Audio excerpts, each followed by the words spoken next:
샬롬, 평안하십니까? 어제 요한은 원래 사랑의 사람이 아니었지만 예수님의 사랑을 풍성하게 경험하면서 사랑의 사도가 됐다고 말씀드렸죠. 헬렌 켈러를 잘 아실 겁니다. 그녀는 벙어리에 시각장애, 청각장애, 삼중고를 겪으면서 허버드를 졸업하고 또 인문학 박사, 법학 박사가 됐죠. 그리고는 한평생 장애인 복지를 위해서 일을 하고 많은 사람의 존경을 받은 사람입니다. 남들은 한 가지 장애만 가지고도 삶이 무척 힘든데 듣지도 보지도 말하지도 못하는 삼중 장애를 가지고 그러한 위대한 인물이 된 배경에는 그녀를 어릴 때부터 가르쳐온 설리반 선생의 헌신적인 사랑이 있었기 때문입니다. 헬런 켈러도 그 사랑이 얼마나 소중했으면 자기가 쓴 3일 동안만 볼 수 있다면 이라는 책에 내가 만약 사흘간 볼 수 있다면 첫째 날엔 나를 가르쳐준 설리반 선생을 찾아가 그분의 얼굴을 보겠습니다 라는 고백을 했습니다. 이 설리반 선생이 헬렌 켈러를 처음 만난 게 헬렌 켈러 6살 때였는데 당시 설리반이 몇 살인지 혹시 아십니까? 불과 20살이었습니다. 그 어린 나이에 표현을 못하는 답답함으로 난폭하기가 그지없었던 헬렌 켈러를 사랑과 눈물로 안아줌으로써 아무도 할 수 없었던 변화를 이룬 것이었습니다. 그런데 그렇게 어렸던 설리반이 그런 사랑을 보일 수 있었던 이유가 뭔지 아십니까? 그녀도 역시 그런 깊은 헌신과 사랑을 받았던 사람이기 때문입니다. 설리반은 어릴 때 엄마가 돌아가셨고 아빠는 심한 알코올 중독자였습니다. 그런 가정 환경으로 인해서 10살 때 남동생하고 같이 아동 보호소에 보내지게 되는데 그곳의 불결한 환경과 학대로 인해 동생이 죽게 됩니다. 그러자 설리반은 그 충격으로 정신 이상이 되고 실명까지 하게 되죠. 수시로 자살을 시도하고 소리를 질러대다가 설리반은 결국 정신병동 지하 독방에 갇히게 됩니다. 그렇게 죽어가고 있는 셀리반을 불쌍히 여긴 로라라는 나이든 간호사가 그녀를 돌보겠다고 자청을 하죠. 로라는 친구보다 그 치료하기보다는 그냥 친구가 되어줍니다. 그리고 날마다 과자를 들고 가서 책을 읽어주고 기도하면서 한결같은 사랑을 쏟지만 셀리반은 마치 죽은 사람처럼 전혀 반응을 하지 않았답니다. 그리고 로라가 갖다 준 어떤 음식에도 며칠 동안 손을 대지 않더랍니다. 이런 헬렌의 반응이 많이 실망이 됐지만 로라는 포기하지 않고 계속했는데 그러던 어느 날 드디어 설리반이 초콜릿 접시에서 초콜릿 하나를 집어먹은 걸 본 거예요. 이걸 시작으로 조금씩 대화를 하기 시작해서 마침내 2년 만에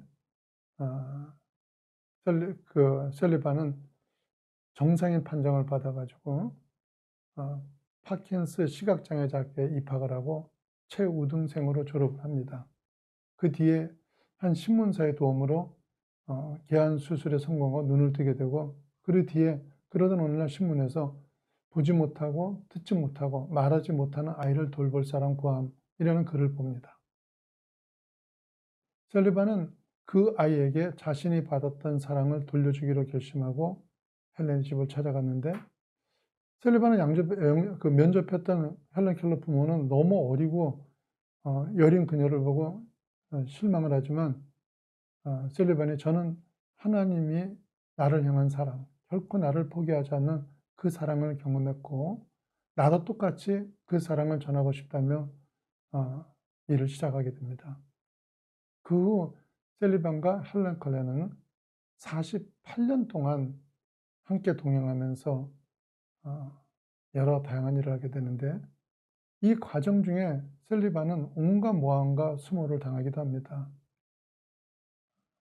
어떤 경우 어떤 사람들은 헬렌을 이용해서 자기 욕심을 채우는 악한 여자로 몰기도 하고 그런 악의적인 보도로 인해서 어느 도시에서는 심한 야유를 받고 세미나장에서 쫓겨나게 되었습니다. 그럼에도 불구하고 포기하지 않고 끝까지 사랑을 베풀 수 있었던 까닭은 받은 사랑이 있었기 때문입니다. 세상이 모두 외면하고 버릴 때, 심지어는 자신조차도 자기를 포기했을 때 끝까지 기다리고 사랑해준 노가노사 로라의 사랑을 경험했기 때문입니다. 저와 여러분은 어떻습니까? 우리도 모두가 주님의 그런 깊은 사랑을 받은 사람들입니다. 셀리반이나 헬렌이 그랬던 것처럼 우리도 주님을 외면하고 때로는 반항했지만 끝까지 기다리고 품으시는 사랑으로 결국 우리의 완악함을 버리게 하시고 결코 잃어버릴 수 없는 주님의 깊은 사랑을 체험하게 하신 겁니다. 우리는 그 사랑을 결코 잃어버릴 수가 없습니다. 아니, 결코 잃고 싶지가 않은 겁니다. 몇 년 전에 제 설교를 오랫동안 들으셨던 어떤 자매님이 전화를 하셔서 잠시 만나서 식사라도 같이 할 수 없냐고 물으시는 겁니다. 한국 마켓에 내놓는 CD를 듣는 분들 가운데 적지 않은 분들이 연락이 오지만 그분들이 섬기시는 교회나 목회자가 계시기 때문에 만나는 것은 가능한 상가이기 때문에 사양을 했는데 이분이 말씀하시기를 그날이 금요일이었는데 다음 주 수요일에 자기가 3번째 암 수술을 받게 되어 있다고 수술 전에 꼭 기도를 받고 싶은 마음이 들어서 그런다며 간곡하게 부탁을 하시는 겁니다. 거절하기 어려운 것 같아서 월요일에 약속을 하고 가서 뵈니까 깔끔한 인상의 30대 후반 집사님이 제가 아는 분하고 함께 계시는 거예요. 예, 이분이 근데 이제 1년 전에 유방암이 전이가 된 상태로 발견이 돼서 수술을 2번을 하셨는데 얼마 전에 또 재발을 했다는 겁니다. 그런데 상황이 그다지 희망적이지 않지만 아이가 둘이 있는데 너무 어리기 때문에 포기할 수 없어서 3번째 수술을 하시는데 자신의 상황이 너무 두렵다는 겁니다. 순간순간 절망이 되고 이제 비로소 예수님을 알기 시작했는데 그게 불과 2-3년밖에 되지 않았는데 이런 일을 겪는 게 때로는 원망스럽다는 겁니다. 그러면서 자기가 부탁하고 싶은 기도가 있다고 말씀을 하시는데 저는 당연히 수술이 잘 되기를 기도해 달라시는 걸로 생각했는데 이분 말씀이 어떤 일이 생기더라도 설사 수술 결과가 기대대로 되지 않고 어려운 상황을 만나게 되더라도 자기가 이제까지 경험한 하나님의 사랑을 잃어버리지 않고 놓치지 않게 기도해 달라는 겁니다. 그리고 그 집사님은 얼마 뒤 세상을 떠나셨습니다. 전 지금도 마지막 본 그분의 모습이 눈에 선한데 제대로 경험한 주님의 사랑은 그토록 강한 것입니다. 죽음을 앞에 두고도 죽음보다 두려운 것이 그 사랑을 잃는 것이었습니다. 우리 가운데 대부분은 주님의 그런 진한 사랑을 이미 경험하셨습니다. 주님을 외면하고 제 마음대로 살던 우리를 안타까운 심정으로 끝까지 기다리시고 그런 우리를 구원하시기 위해 기꺼이 자기 생명을 제물로 내놓으신 그분의 사랑을 이미 체험했습니다. 그 체험이 있을 때 우리는 모두 어땠습니까? 기도를 하다가도 찬송을 드리다가도 그 사랑 때문에 울컥하는 감동이 느껴질 때 우리는 모두 변하기를 약속했고 삶의 우선순위를 바꾸겠다고 약속하지 않았습니까? 그리고는 잠시 동안이라도 그렇게 살면서 기뻐하지 않았습니까? 그런데 지금 어떻습니까? 오직 주님만을 위해 살겠다고, 주님 한 분만 계시면 그러면 됐다고 하던 내가 지금은 어떻습니까? 어떤 어려움이 있더라도 주님의 희생에 동참하겠다던 그 아름다운 결단이 어떻게 되어 있습니까? 저 자신부터도 조금 달라진 것 같다가도 어떤 문제나 이해관계에 부닥치면 어김없이 제자리로 돌아가 있는 나를 보면 부끄럽게 짝이 없고 가슴 아프게 짝이 없는 것입니다. 왜 그렇습니까? 주님과 경험한 사랑의 체험이 희미해졌기 때문입니다. 내가 도저히 용서할 수 없다던 사랑을 용서했던 이유도, 희생할 이유가 전혀 없음에도 불구하고 기꺼이 희생을 감수했던 이유도 다 주님의 사랑 때문이 아니었습니까? 그렇기 때문에 그 사랑이 희미해지고 그 사랑을 놓치게 되면 곧바로 원래의 나로 돌아가게 되고 당연히 용서도 없고 희생도 없는 그런 신앙으로 남게 되는 것입니다. 그런데 요한을 보십시오.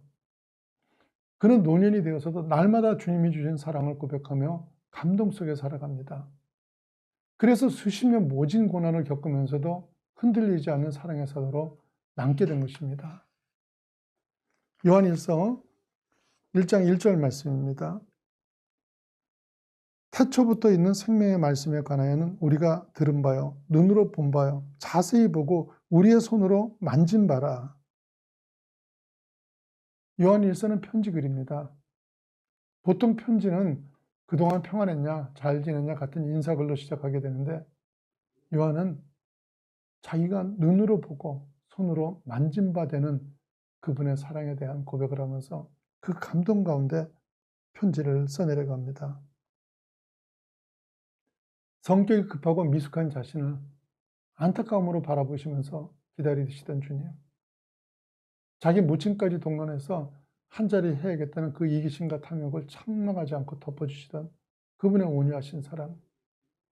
십자가에 매달리실 때 자기를 모욕하고 매단 그들을 천군천사를 동원해서 다 쓸어버릴 수 있지만 그 죄인들을 위해 죽으시던 주님의 그 사랑이 그리운 거였습니다. 요한은 이렇게 날마다 주님의 사랑을 기억하며 살았기에 그래서 그토록 놀랍게 변화된 삶을 살 수 있었던 것입니다. 우리 모두 주님의 사랑을 회복하기를 간절히 소망하십시오. 그래서 요한처럼 우리의 아들이 사랑의 사도로 변화되는 놀라운 축복이 우리 모두에게 임하시기를 예수님 이름으로 축원합니다.